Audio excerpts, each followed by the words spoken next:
La aparición de Nuestra Señora en Fátima ha recibido por parte de esta misma Iglesia que, como decíamos al comenzar nuestra exposición, se muestra siempre prudente, a veces incluso excesivamente a nuestros ojos, cauta y recelosa ante los fenómenos sobrenaturales, pues esa misma Iglesia ha dado a Fátima un reconocimiento que no tiene igual en la historia cristiana y que ya nos permite contestar a la pregunta que planteábamos al principio de este apartado, diciendo que la aparición y el mensaje de Fátima, como consecuencia de ese reconocimiento sin igual en la historia de la Iglesia, se sitúa objetivamente por encima de todas las llamadas revelaciones privadas.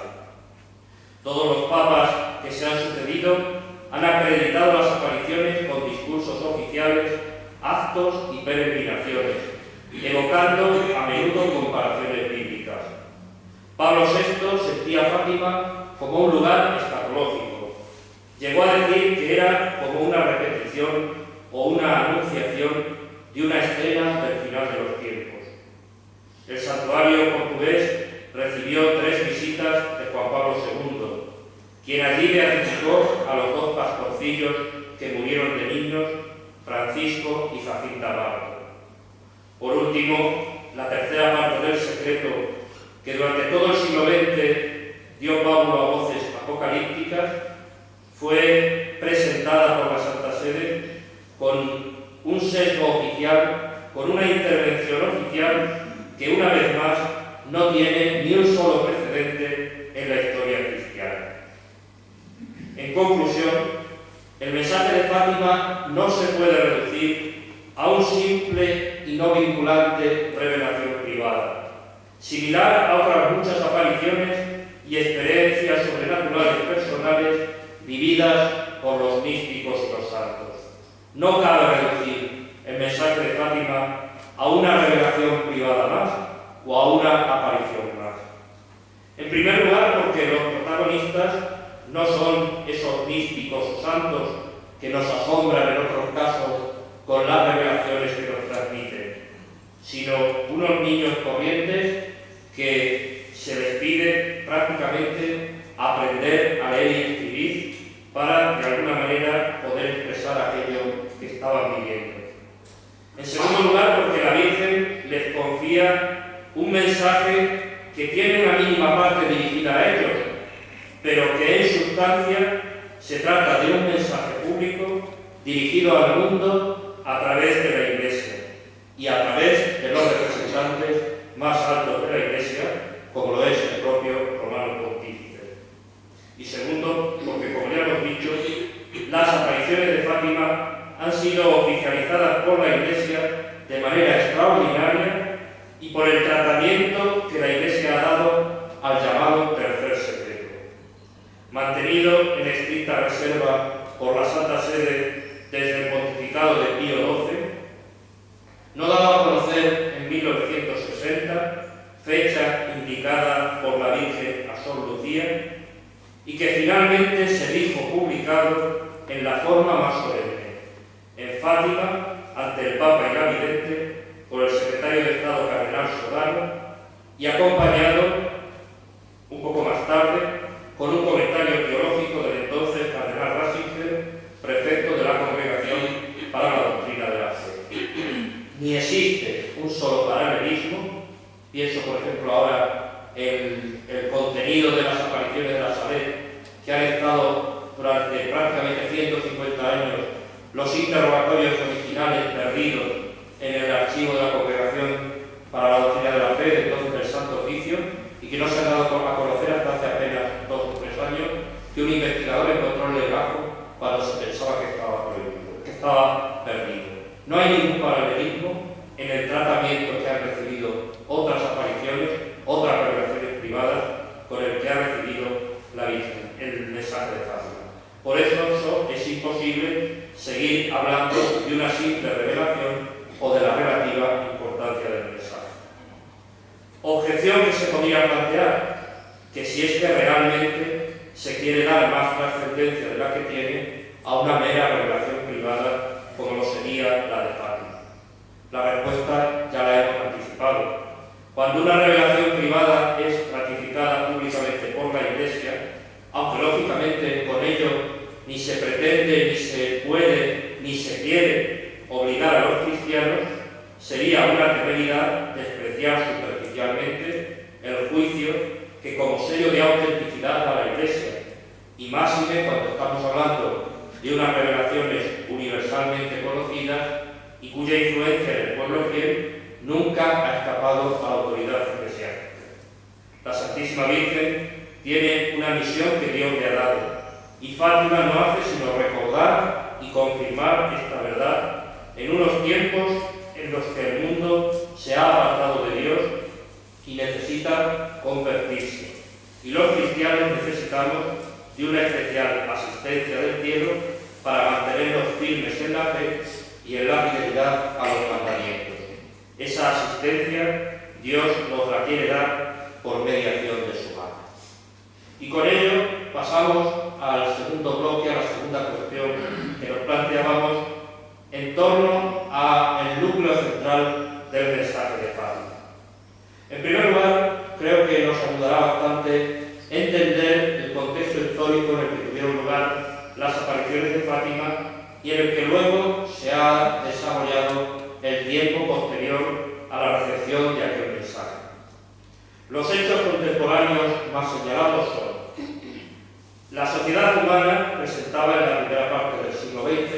es decir, aproximadamente hasta 1914, un aspecto exteriormente brillante. El progreso, desde el siglo XIX, era indiscutible en muchos terrenos. La vida económica había alcanzado una prosperidad sin precedentes. La vida social era fácil y atrayente. La humanidad parecía encaminarse hacia una edad de oro. Y de hecho, así lo anunciaban, lo venían anunciando desde el siglo anterior los representantes del racionalismo, del positivismo y del cientificismo. Algunos síntomas graves, sin embargo, contrastaban con este cuadro.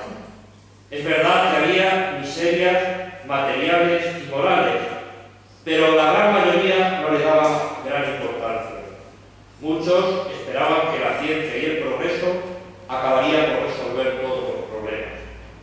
La Primera Guerra Mundial, iniciada en 1914 y que está teniendo lugar, cuando tienen lugar las apariciones de Fátima entre el 13 de mayo y el 13 de octubre de 1917,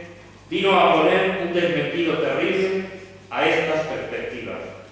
En todos los sentidos, las dificultades se agravaron incesantemente hasta que en 1939 sobrevino la Segunda Guerra Mundial. En ese periodo previo a la Segunda Guerra Mundial, el escenario de la vida religiosa va a ser muy diferente según las diversas naciones. Así, en la Italia fascista, en 1929, se firmó el Tratado de Letrán, que reconocía a la Ciudad del Vaticano como Estado soberano gobernado por el Papa.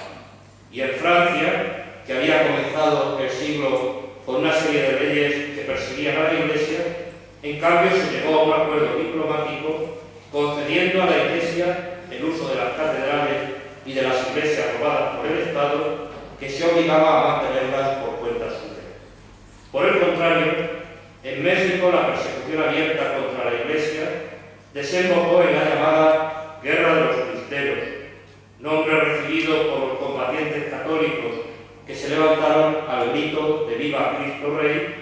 Y que terminó con la masacre de buena parte de aquellos cristeros después de un acuerdo de paz entre el gobierno y el episcopado.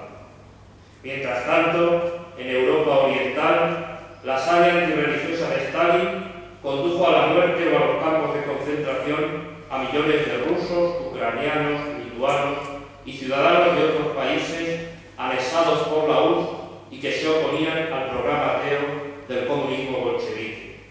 Y en España, el gobierno republicano comunista dio rienda suelta a su ateísmo y durante la cruzada de 1936 a 1939 causó decenas de miles de víctimas, no solamente en las filas del clero y de las órdenes religiosas, sino entre la fe y el laicado católico. Este es el contexto a grandes rasgos y que todavía podríamos completar refiriéndonos a las persecuciones sufridas por la Iglesia en Portugal, este es, repito, el contexto en el cual tienen lugar las apariciones de Fátima de 1917. Pero si la Guerra Mundial de 1914 había supuesto una tragedia insuperable,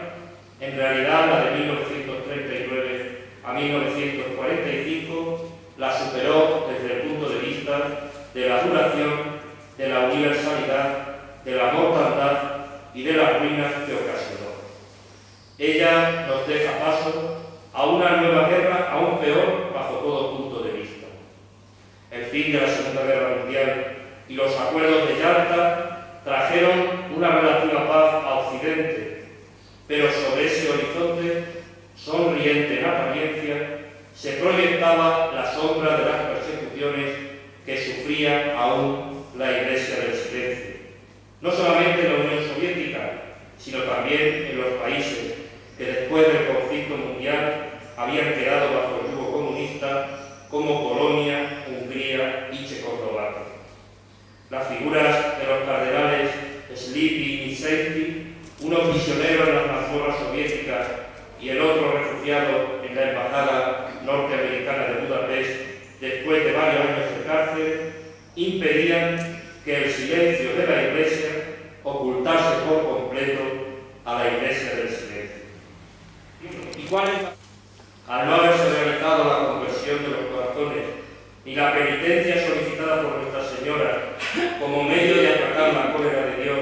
y de evitar las catástrofes anunciadas en Fátima, ese aspecto del castigo no puede sino aumentar. De hecho,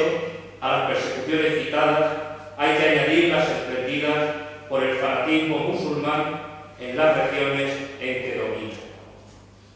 Y aún más, la perspectiva de persecución religiosa que se presenta como potencialmente más feroz es aquella que está incubada en los propios países que fueron un día cristianos, pero que han apostatado de la fe de sus mayores y han adoptado una filosofía de la vida enteramente materialista y relativista, en la cual no existe ninguna verdad absoluta y menos aún una verdad religiosa. Es necesario no dejarse engañar por las apariencias liberales de la sociedad contemporánea. El liberalismo es la libertad para el mal y para los malos, lo que implica coartar la libertad de los hombres de bien cuando en la vida social y en el orden legal quieren denunciar el mal y oponer dificultades a su difusión. Se percibe que al liberalismo poco le importa la libertad para el bien, dice un autor reflexionando sobre esta cuestión. Solo le interesa la libertad para el mal, de modo que cuando alcanza el poder, tal liberalismo protege, favorece, prestigia de muchas maneras la libertad para el mal y fácilmente y hasta alegremente le cohíbe al bien la libertad en toda la medida de lo posible. Cuando muchas veces lamentamos y comentamos la situación a la que ha llegado la familia en países antaño cristianos y hoy apóstatas, no estamos haciendo otra cosa que levantar acta de las consecuencias de esta cadena de hechos que necesariamente se ha plasmado en la situación deplorable que la vida y la familia encuentran en las sociedades en las que vivimos. Siendo la Iglesia Católica baluarte de la verdad y del bien, la ideología liberal no acepta la tutela que ella ejerce sobre las sociedades cristianas y bajo pretexto de que la religión no debe interferir en la política, intenta silenciarla. Cuando ve que la Iglesia continúa interpelando las conciencias, el liberal se arranca la máscara y comienza la persecución, primero velada y después abiertamente. Eso es lo que está sucediendo actualmente en mayor o menor grado en los diferentes países de Occidente. Lamentablemente, quien abre la marcha de este proceso de apostasía que está desembocando poco a poco en una persecución es Europa, es decir, la propia cuna de la cristiandad occidental. ¿Qué fue lo que realmente predijo el mensaje de Fátima? El mensaje de Fátima, que repito, resulta incomprensible si no tenemos en cuenta este contexto en el cual por un lado se reveló y por otro lado ha ido encontrando o no encontrando respuesta, predijo con exactitud en 1917 los siguientes eventos que ocurrieron en efecto: el fin de la Primera Guerra Mundial, el surgimiento de Rusia como potencia mundial que propagaría sus errores por el mundo, fomentando guerras y persecuciones en contra de la Iglesia,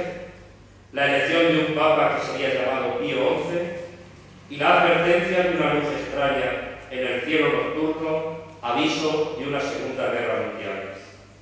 El mensaje de Fátima predijo también que si las peticiones de la Virgen no eran cumplidas, se perderían muchas almas.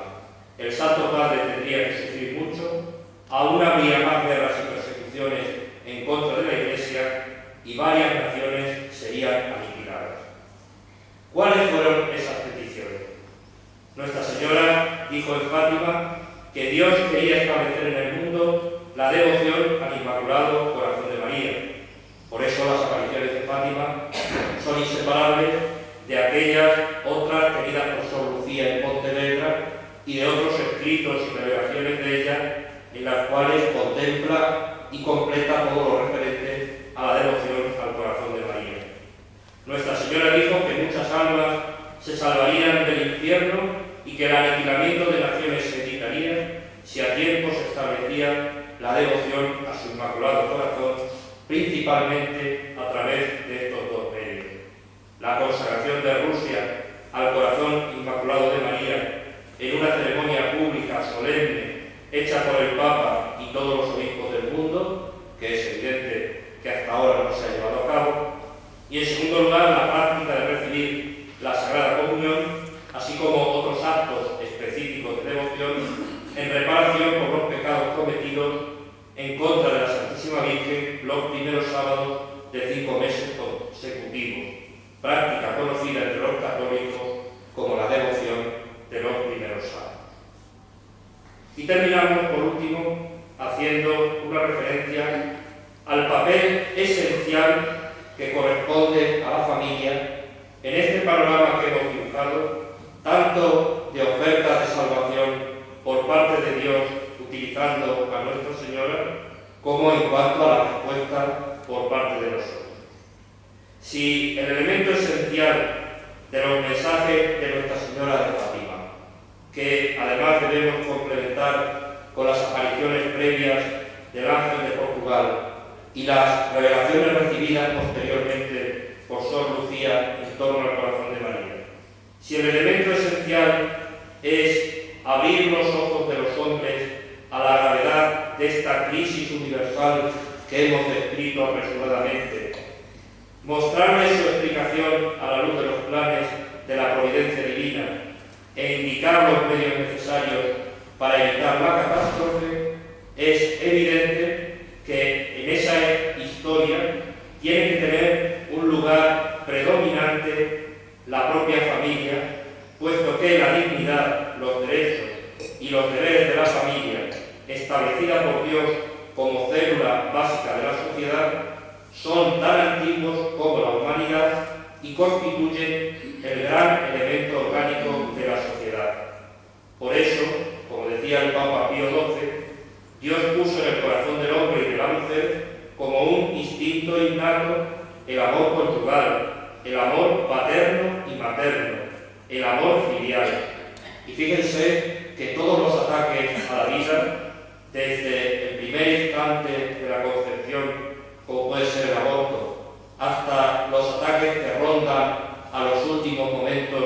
de la vida aquí en la tierra, en el fondo no son otra cosa que la vulneración de ese instinto de amor conyugal, de amor paterno y materno o de amor filial. Y repito, concluyendo con la cita de Pío XII, pretender arrancar, paralizar este triple amor es una profanación que causa horror en sí misma y que lleva fatalmente a la ruina a la patria y a la humanidad. En su conjunto, pues las apariciones de Fátima, de un lado, nos instruyen sobre la terrible gravedad de la situación mundial y sobre las verdaderas causas de nuestros males. Indudablemente que entre esos males se encuentran la indisciplina de las costumbres, erigida en criterio de libertad indiscutible, causa de la disgregación familiar, y el entibiamiento del afecto mutuo entre padres e hijos, consecuencia del desprecio de los mandamientos divinos. Al señalar las verdaderas causas de nuestros males, se nos enseñan también cuáles son los medios que tenemos que utilizar para superar esos males. A los antiguos, Dios les mandó los profetas. Ahora podemos decir que Nuestra Señora, la propia reina de los profetas, es la que nos dice lo que